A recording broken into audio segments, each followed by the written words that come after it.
நிலத்திலும் புலத்திலும் உள்ள அன்பு தமிழ் சொந்தங்களே, மற்றுமொரு பீத்தமிழ் நிகழ்வுடன் கலந்து கொண்டிருக்கும் நான் உங்கள் அன்பின் செல்வா. அனைவருக்கும் அன்பு கலந்த வணக்கம். உண்மையிலேயே இன்று பலராலும் பல நேரத்திலும் பல இடங்களிலும் பல விதமாக பேசப்படும் ஒரு பெயர் அர்ஜுனா. அனைவரும் அறிந்த ஒரு விடயம்தான். என்றாலும் அவ்வப்பொழுது நாங்களும் சில விடயங்களை தொட்டு செல்ல எண்ணியுள்ளோம். அந்த அடிப்படையிலே அர்ஜுனா பற்றிய சில விடயங்களுடன் நான் உங்களுடன் உரையாட எண்ணியுள்ளேன். அன்புக்குரிய சொந்தங்களே, உண்மையிலேயே வைத்திய தொழிலும் ஆசிரிய தொழிலும் தான் மிக கடினமான தியாகம் நிறைந்த தொழில். காரணம் என்னென்றால், மனிதர்களுடன் செய்யப்படும் தொழில், மனிதர்களுடன் மனிதர்களுக்காக மனிதருடன் கலந்து மனித உற்பத்தியை மனித மூலதனமாக கொண்டு செய்யப்படும் ஒரு தொழில்தான் வைத்திய தொழிலும் ஆசிரிய தொழிலும். ஒரு வங்கியை நாங்கள் எடுத்து பார்த்தால் அங்கே சொல்லுவார்கள், ப்ரோக்ராம் பண்ணப்பட்டிருக்கும், நிகழ்ச்சிகள் எல்லாம் திட்டமிட்டது போல தயார்படுத்தப்பட்டிருக்கும். இந்த வட்டினை அமர்த்தினா இதுதான் நடக்கும். அங்கே ஒரு சிஸ்டம் ஒன்று இயங்கி கொண்டிருக்கும். நாங்கள் அந்த சிஸ்டத்துக்கு ஏற்றது போல எங்களோட வேலைகளை செய்ய வேண்டியதா. ஆனால் சிஸ்டமற்ற ஒரு முறை வைத்தியத்திலும் ஆசிரிய தொழிலும் உண்டு. அங்கே மனித கணனிகளுடன் தான் நாங்கள் வேலை செய்ய போகின்றோம். எந்த கணனி எந்த நேரம் எப்படி இருக்கும் என்று யாருக்கும் தெரியாது. அவர்கள் ஒவ்வொருத்தரும் ஒவ்வொரு நேரத்திலும் ஒவ்வொரு மாதிரி இயங்கிக் கொண்டிருப்பார்கள். புதிதான சிந்தனை. இதில் யார் களவெடுப்பார்கள், யார் பொய் சொல்லுவார்கள், யார் உண்மை சொல்லுவார்கள், இந்த நிகழ்வு நடந்திருக்கிறதா, இந்த செய்தி நடந்த நிகழ்வைத்தான் சொல்லுகின்றதா, அல்லது நடக்க போகிற ஒரு நிகழ்வுக்காக இந்த செய்தி உருவாக்குகின்றார்களா, இப்படியான சர்ச்சைகள் ஆசிரிய தொழிலிலும் வைத்திய தொழிலிலும் உண்டு. இன்றைய காலத்தை பொறுத்தளவில் போரின் பின் இலங்கையில் கூட அதிகமான ஆசிரியர்கள் பாடசாலையில் பயந்தான் படிப்பிக்கக்கூடிய சூழல் இருக்குது. மாணவர்களுக்கு முழு சுதந்திரம் இருக்குது, அடிக்கக்கூடாது என்று சொல்லப்பட்டதால் ஒரு மாணவரை நாங்கள் சில தவறுகளுக்கு பேசினால் அல்லது கேட்டால் அல்லது இதென்றால் மாணவர்கள் எதையுமே சொல்லலாம். ஆசிரியரை பற்றி எந்த விடயத்தையும் சொல்லலாம். அது உடனே சட்டம் பாயும். குற்றவாளி போலே சமூக வலைத்தளங்களிலே திட்டுவதும் எழுந்தமானத்தில் விமர்சிப்பதும் அப்படியான ஒரு சூழல் இருக்கின்றது. நாங்கள் படிக்கிற காலங்களில் செய்யாத தவறுகளுக்கும் தண்டனை அனுபவித்த காலங்கள் உண்டு. சரி, அது சரிபிழை என்பது இப்போ விஷயம் அல்ல. உதாரணத்துக்கு சொல்கிறேன். அதாவது மனிதர்களோட தொடர்புடைய வேலை இந்த இரண்டும் தான். அதனால தான் இந்த இரண்டு தொழிலுமே போற்றப்படுது, மதிக்கப்படுது. வைத்தியரை கடவுளுக்கு சமனானவர்கள் என்று சொல்வார்கள். அவர் சொல்கிற முறை ஒன்று இருக்கிறது. இரவு பகல் பாராமல் தியாகம் செய்து இந்த மனிதர்களுடன் மனிதர்களாக இந்த உயிரை காப்பாற்றுவதற்காக, உடலை காப்பாற்றுவதற்காக அறிவிருப்பு பார்க்காமல், தூக்கம் இல்லாமல், சில நேரங்களில் பசியுடனும் சில நேரங்களில் தன்னுடைய இன்பங்களையும் துறந்து வைத்திய பணி செய்யக்கூடிய ஒரு உன்னதமான தொழில் என்பதாலே ஆசிரியர்களை வைத்தியர்கள் என்று சொல்லும் ஒரு பண்பு இருக்கின்றது. வைத்தியர்கள் போற்றுதற்குரியவர்கள். ஆனால் அந்த இடத்தில் வைத்தியர்கள் என்பவர்கள் வைத்தியர்களாக இல்லாமல் கள்ளர்களாக, ஊழல்வாதிகளாக, ஏமாற்றுக்காரர்களாக, நடிகர்களாக, போலியாளர்களாக இருக்கும் பொழுது ஒரு சமுதாயம் குமுறுகின்றது. அப்படி குமுறிய அந்த நிகழ்வுக்கு சொந்தக்காரர், அந்த குமுறப்பட்ட விடயத்தினுடைய உற்பத்தி ஆரம்ப கர்த்தா என்பவர் தான் இந்த அர்ஜுனா. அனைவருக்கும் தெரியும் சாவச்சேரியில் என்ன நடந்தது என்று. சாவச்சேரி வைத்தியசாலையிலே 20க்கும் மேற்பட்ட வைத்தியர்கள் பணிபுரிந்தார்களா? அதிசயமாக இருக்கிறது. பலருக்கு இது தெரியாது. அப்படி இருக்கும் பொழுது இந்த சாவச்சேரி வைத்தியசாலையிலே எத்தனையோ உயிர்களுக்கு அதாவது உயிர் போகிற நேரத்திலும் நீங்கள் ப்ரைவேட்டாக கொண்டே காட்டுங்க, யாழ்ப்பாணம் போங்கன்னு திருப்பி விட்ட சம்பவங்கள் எல்லாம் நான் இப்போ புதுசாக சொல்ல தேவையில்லை. எல்லா வீடியோக்களும் எல்லா விடயங்களும் வெளிவந்து கொண்டிருக்கிறது. யாராலே என்றால் அந்த அர்ஜுனான்ற ஒரு தனிநபராலே, ஒரு வைத்தியராலே. எங்களோட சமுதாயத்தில் ஒரு பழக்கம் இருக்குது. அப்படி சொல்லணும்னு சொன்னால், நீங்கள் டீச்சர் இல்லை, நீங்கள் டீச்சர் மாதிரி இருக்க வேணும். சும்மா தேவையில்லாம் கதைக்கக்கூடாது. நீங்கள் இப்படியெல்லாம் பேஸ் கட் இப்படியெல்லாம் இருக்கக்கூடாது. நீங்கள் இப்படி உடுப்பு போடக்கூடாது. சில விஷயம் சரிதான். ஆனால் அதுக்காக டீச்சர் என்பதற்காக முழு சந்தோஷங்களையும் இன்பங்களையும் துறந்து ஒரு அடிமைகள் போல, அவை இவ சொல்கிறது கேட்டது போல ஒரு சிறை கைதி போல வாழ வேண்டிய எந்த அவசியமும் இல்லை.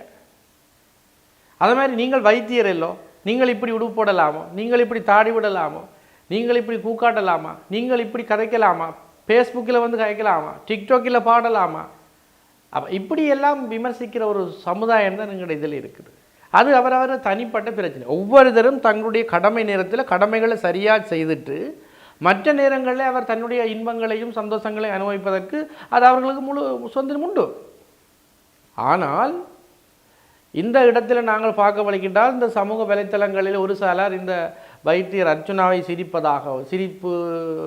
சிரிப்பதும் கனைப்பதும் நக்கல் அடிப்பதுமாக இருக்க இன்னும் ஒரு பெரிய மக்கள் கூட்டம் அவருக்கு பின்னால் அணிதிரண்டு இருக்கின்றது. ஏன்னா சாவச்சேரி வைத்தியசாலையிலே நடைபெற்ற ஊழலை வெளியே கொண்டு வந்தவர் என்ற அடிப்படையில் ஒரு துணிச்சலாக ஒரே ஒரு வைத்தியராக எல்லா விடயங்களையும் தன்னால் இயலுமான ஆதாரங்களோடு வெளிக்கொண்டு வந்தார் என்ற அடிப்படையில் ஒரு மக்கள் படை ஒன்று அவருக்கு பின்னால் திரண்டிருக்கின்றது. இந்த விடயத்தை நாங்கள் எப்படி பார்க்குறோம், இது எந்த தாக்கத்தை செலுத்தும் என்றதை ஒரு அறிவியல் பூர்வமாக ஒரு அரசு கோட்பாட்டு சித்த அரசியல் விஞ்ஞான கருத்து கோட்பாட்டின் அடிப்படையில் நாங்கள் நோக்க வேண்டிய தேவை இருக்கின்றது. ஒரு மேலோட்டம் அந்த சொல்லுவார்கள் நுனிப்புல் மேதல், மேலோட்டமாக பார்க்க வலிக்கிறோல ஓகே அவர் எல்லா பிரச்சனைகளையும் வெளியே கொண்டு வந்தார், அவர் அங்கே நடந்த ஊழல்கள், அங்கே களவெடுக்கப்பட்டது, அங்கே கள்ளர்கள் இருந்தது, வைத்தியர் போர்வையில் பலர் இயங்காமல் இருந்தது, கடமைகளை செய்ய மறுத்தது, நோயாளர்களை மதிக்காமல் நோயாளர்களை திருப்பி அனுப்பியமை என்ற பலவேறு விடயங்களை அவர் வெளிக்கொண்டு வந்தார். இப்போ வைத்தியசாலைக்கு தேவையான பல உபகரணங்கள் எல்லாம் வருவதாகவும் வைத்தியசாலையிலே சுமூகமான முறையில் சில விடயங்களை அரசு செய்ய எண்ணியுள்ளதாகவும் என்றெல்லாம் செய்திகள் வந்து கொண்டிருக்கின்றது. அது எந்த விதமாக நடந்தது என்று சொல்லி நாங்கள் உள்ளுக்கு போய் பார்த்து தான் தெரியும். இதுக்கு ஒரு நீதிமன்றத்துக்கு போய் இது ஆதாரபூர்வமாக உத்தியோகபூர்வமாக இந்த முறைப்பாடுகளை வெளியே கொண்டு வந்தால் தான் இது பற்றிய விடயங்கள் தெரியுமே தவிர நாங்கள் செய்திகளில் தான் பார்த்துட்டு இருக்கிறோம். செய்திகள் என்பது எல்லாம் நிகழ்வே அல்ல. அப்போ இவர் வெளியே கொண்டு வந்தார், மக்கள் எல்லாரும் அணிதிரண்டிச்சினம், கொழும்புக்கு என்ன கூப்பிடுறாங்க, நான் தான் போய்கொண்டிருக்கிறேன், போகிறேன், வலிக்கிறேன், எனக்கு நான் இறந்தால் சாவச்சேரியில் வந்து என்னை வச்சு நீங்கள் ஆள வேணும், அடக்கம் செய்ய வேணும், நான் ஒருக்காத்தான் இறக்கிறது, தலைவரும் ஒருக்காத்தான் இறந்தவர் என்று இவருடைய அந்த ஊழலை வெளியே கொண்டு வர அந்த கருத்தியல் கொஞ்சம் கொஞ்சமாக மாறிக்கொண்டு வருது. எப்படி என்றால் தலைவரும் ஒருக்காத்தான் இறந்தவர், நான் யாழ்ப்பாண தமிழன் என்று இவரெல்லாம் அடிக்கடி அது சொல்ல வலிக்கிறார். பிறகு கொஞ்சம் கொஞ்சமாக போராட்டத்தை பற்றி அரசியலை பற்றி இடக்கிட தொட்டு செல்கிற பாணியும் இருக்குது. என்றால் இவருக்கு பின்புலமாக யாரோ இருப்பார்கள், இருக்கலாம், எல்லாருக்கும் பின்புலம் யாரும் இருக்கலாம், கருத்து சொல்லலாம், நீங்கள் இப்படி கருதுங்க, இதுதான் நல்லது, ஓகே நீங்கள் செய்கிற வேலை சரியென்று யாராவது உற்சாகப்படுத்தலாம், அதை பற்றி எங்களுக்கு தேவையில்லை. ஆக இவர் இலங்கையில் இப்பொழுது பேசுபொருளாக ஒரு கதாநாயகன் இருக்கின்றார். இது இலங்கையினுடைய பொருளாதாரத்தில் அரசியல் ஏதாவது மாற்றத்தை ஏற்படுத்துமா, இது ஒரு பெரிய விடயமா, இது பேச வேண்டுமா என்றதான் எங்கிட்ட கேள்வி. உண்மையிலேயே இந்த சம்பவம் இப்படி இருக்க நான் வேறு ஒரு இடத்துக்கு போக போகிறேன். எப்படி என்றால் ஒரு குறிப்பிட்ட காலத்துக்கு முதல் இலங்கையில் அடிக்கடி இந்த சமூக வலைத்தளங்களிலேயும் அரசியல்வாதிகள் பாராளுமன்றத்திலேயும் பேசுகிற விடயமாக இந்த வெடுக்குநாரி மேலே பிரச்சனை இருந்தது. வெடுக்குநாரி அதாவது இந்த போரின் பின்னர் இராணுவத்தினுடைய ஆக்கிரமிப்பு, சிங்களருடைய ஆக்கிரமிப்பு எப்படி இருந்ததுன்னு சொன்னால் தமிழர்களுடைய நிலங்களில் வந்து சைவ ஆலயங்கள் தாக்கப்பட்டமை, அங்கே வந்து புத்த விகாரைகளை கொண்டு வந்தமை, பௌத்த சமயத்தை பரப்புகிற நோக்கமாக தமிழுடைய நிலங்கள் ஆக்கிரமிக்கப்பட்டமை போன்ற விடயங்கள் இருந்தது. அதே சமயத்தில் காணாமலாக்கப்பட்ட மக்களை தேடிய போராட்டங்கள் நீண்ட நாட்களாக நடந்து கொண்டிருந்தது. ஒட்டுமொத்தமாக அது ஒரு இனப்பிரச்சனை சார்ந்த ஒரு பிரச்சனை. உண்மையாக இந்த பிரச்சனை மெயின் வேறு சொல்லுங்க. வடகிழக்கு இணைந்த தமிழர் தாயக பகுதி தமிழருடைய ஆட்சியில் சுய நிர்ணயத்தோட சுதந்திரமாக தமிழர்களை நிர்வகிக்கக்கூடிய ஒரு நிலை இருந்திருந்தால் இன்றைக்கு இந்த அர்ஜுனா போன்றுடைய போராட்டத்துக்கு அடுத்த நாள் அது சரியான தீர்வு. இப்போ அர்ஜுனா போராடினார், மக்கள் எல்லாம் வெளியே வந்துச்சுன்னா ஊழல் வெளியே வந்தது, ஆனால் என்ன தீர்வு? அவருக்கும் இதுக்கும் சம்பந்தம் இல்லை மாதிரி என்ன ஒரு வைத்தியரை கொண்டு நான் திடீரென்று அதுக்குள்ளே போட்டுட்டார்கள், நியமிச்சிட்டார்கள். அப்போ அர்ஜுனாக்கு என்ன பதில் எனக்கு இன்றைக்கு வரை தெரிய இல்லை, அந்த போராட்டத்துக்கு என்ன பதில் தெரிய இல்லை. அப்போ இதை நான் என்ன சொல்ல போகிறேன்னு சொன்னால் எங்களுடைய இனப்பிரச்சனை சார்ந்த ஒரு போர் ஒரு பெரிய புள்ளியாக இருக்குது. நாங்கள் அதை நோக்கியே போராடி கொண்டும் சிந்திச்சு கொண்டும் இருக்கிற ஆக்கள்.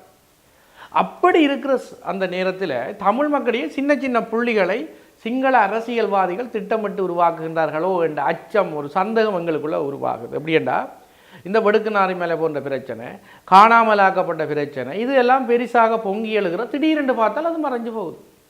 இப்போ இந்த பிரச்சனை வந்திருக்கு.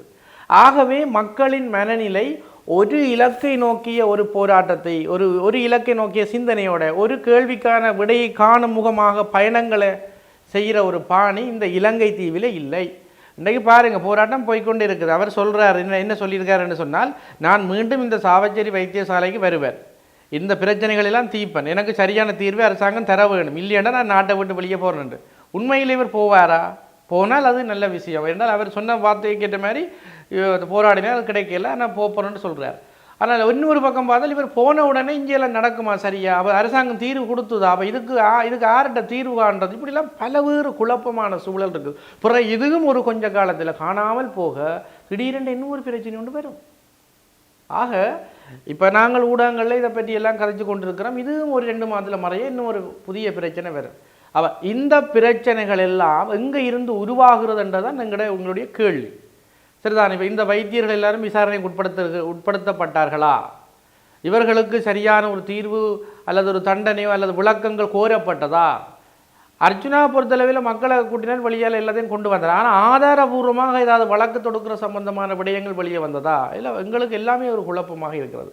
ஒட்டுமொத்தமாக இந்த விடயத்தை நாங்கள் மீண்டும் தேண்ட கதைப்போம். இது எங்களுடைய தமிழுடைய விடுதலை இன போராட்டத்திலே ஒரு வகையான குழப்பத்தை உருவாக்குற ஒரு சூழலாக நாங்கள் இதை பார்க்கலாம். ஆனால் இன்னொரு வகையில் பார்த்தால் இந்த நேரத்தில் இந்த மக்களினுடைய வரிப்பணத்தில் சம்பளம் எடுத்து மக்களுக்கு அநியாயம் செய்த இந்த வைத்தியர்களினுடைய நயவஞ்சகத்தை வெளியே கொண்டு வந்த அர்ச்சுனாவுக்கு எங்களுடைய வாழ்த்துக்களை நன்றியையும் தெரிவித்துக் கொள்வது பி தமிழ் நிகழ்ச்சியினுடைய இந்த இணைப்பாளர்களும் நானும் நன்றியையும் வாழ்த்துக்களையும் தெரிவித்துக் கொள்கின்றேன். என்றால் இதனூடாக வெளியே வார அரசியல் எப்படி இருக்குதோ அது வேறு கருத்து.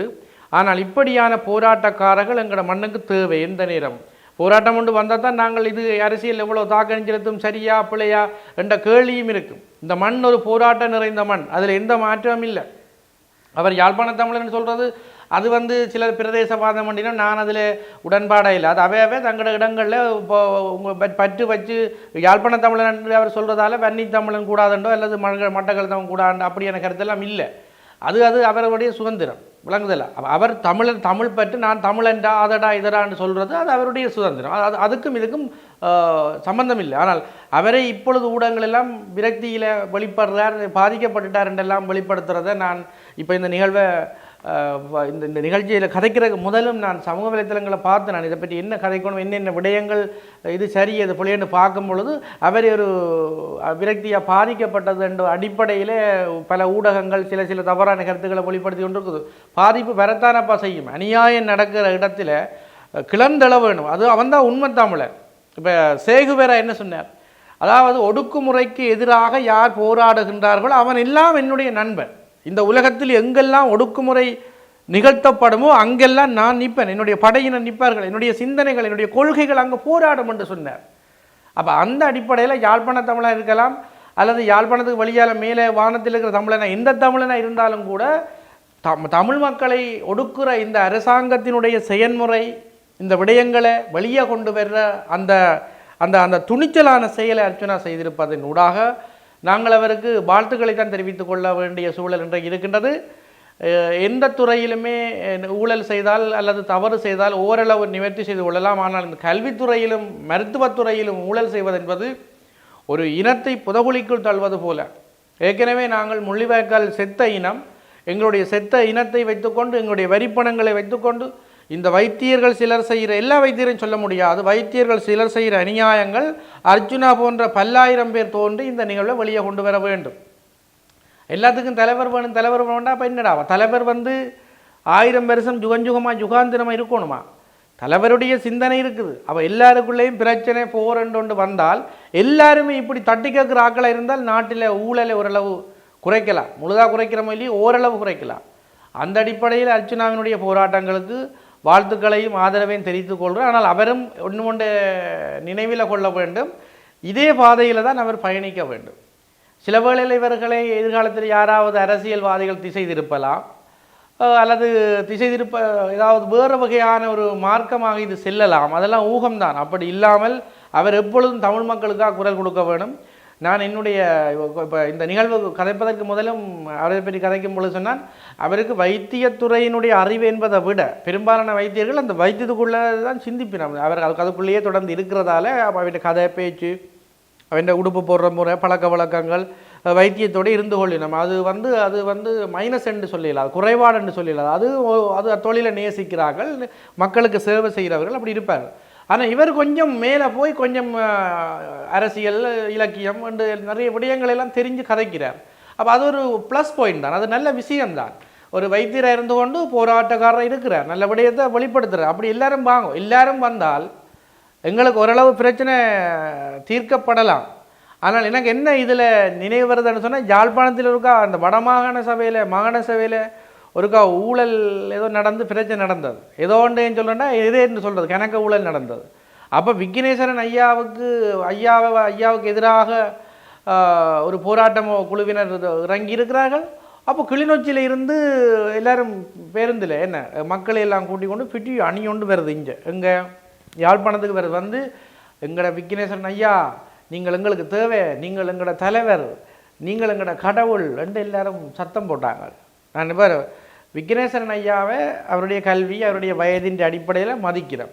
ஆனால் கருத்தியல் அடிப்படையில் தான், அதாவது நிகழ்வுகளின் அடிப்படையில் தான் இந்த கருத்தியலை நான் முன்வைக்கிறேன் தவிர அவரை நான் வந்து குறையாக சொல்கிறேன் அர்த்தம் இல்லை. அப்போ விக்னேஸ்வரன் ஐயா நீங்கள் வேணும், நீங்கள் இல்லாட்டி எங்களை அரசியல் செய்யலாது, நீங்கள் எங்களோட விடுதலைக்காக வந்த தலைவர் என்று அது இது என்று சொல்லி பெரிய ஒரு இளைஞர் அணியினர் இங்கே பெரிய போராட்டத்தை செய்தவர். கிளிநொச்சியிலேருந்தெல்லாம் வந்தவன், நிறைய பேர் முல்லைத்தீவிலேருந்தெல்லாம் வந்தவன். ஒவ்வொரு கட்சியும் சேர்த்து கொண்டு வந்து இங்கே விக்னேஸ்வரன் ஐயாவுக்காக ஒரு அது எல்லாரும் தெரியும். நீங்கள் சமூக வலைத்தளங்கள் இப்போ அந்த வீடியோ இருக்குது. ஆனால் இன்னும் கவலைக்குரிய விஷயம் தெரியுமா, அந்த நேரத்தில் நான் இந்த ஊடகத்திலையும் கதைக்கையில் அதை பற்றி சில வேளையில் என்னுடைய இலக்கிய நண்பர்கள் கேட்குற பொழுது இது உண்மையிலே இது தேவையில்லாத தேசிய தலைவர் என்று ஏன் அப்படி சொல்லணும், விக்னேஸ்வரன் ஐயா என்று சொல்லலாம். அவர் மாகாண சபையில் எந்த பதவியில் இருந்தாரோ அந்த பதவி, தேசிய தலைவர் என்றெல்லாம் எல்லாரையும் சொல்லலாம். இப்போ பாருங்கள், தேசிய தலைவரை காணையில் விக்னேஷ் ஐயாவை எவ்வளோ மக்களுக்கு வர நிறைய பிரச்சனை டைமில் அவரை காணையில். அவரை நான் குறையாக சொல்கிறேன் இல்லை, அவரை மாதிரி ஒரு தரையும் காணையில். அப்போ யார் இந்த அர்ஜுனோட நிற்கிறேன்னா வெறும் மக்கள்லாம் நிற்கணும், எந்த அரசியல்வாதியும் காணையில். ஆனால் 2-3 நாள் 4-5 நாள் இந்த பார்த்து மக்கள் கடல் போல பெருக இப்போ சில பேர் பாராளுமன்றத்தில் கதைக்க தொடங்கினோம். அதுவும் பட்டும் படாதான் கதைக்கிறோம். என்னண்டு வைத்தியசாலையில் என்ன நடந்தது சரிபுலையெல்லாம் எங்களுக்கு தெரியாது, அதை இனித்தான் அறியணும், அதை விசாரணையில் அது இது. ஆனால் இப்படி ஊழல் இப்படி நடக்கிறத நாங்கள் கண்டிப்பாக எதிர்க்கிறோம், அது இதுன்ற மாதிரி ஒரு தெளிவான விளக்கம் அங்கே இல்லை, கதைக்கணும் அரசியல்வாதிகள். ஆகவே இந்த அரசியல்வாதிகளுக்கும் ஒரு அடி, சிங்கள பேரினவாதிகளுக்கும் ஒரு அடியாக இருக்கக்கூடிய அர்ஜுனாவின் போராட்டத்தை போல எல்லோரும் திரள வேண்டும்.